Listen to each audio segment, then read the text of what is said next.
he was very pessimistic.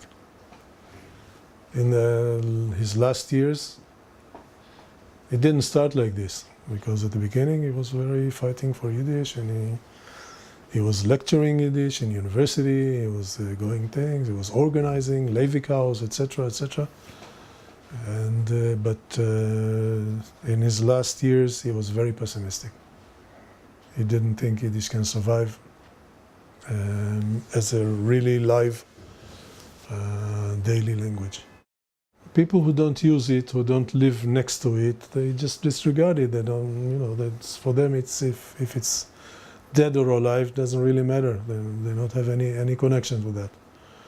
And I don't know really how many people. I'm sure some people care about it a lot, but I don't know how many. And I don't know how many are still alive who really want to take Yiddish, and continue it. It's very few people, I think, in Israel that I know of. Not many people. And they're dying out.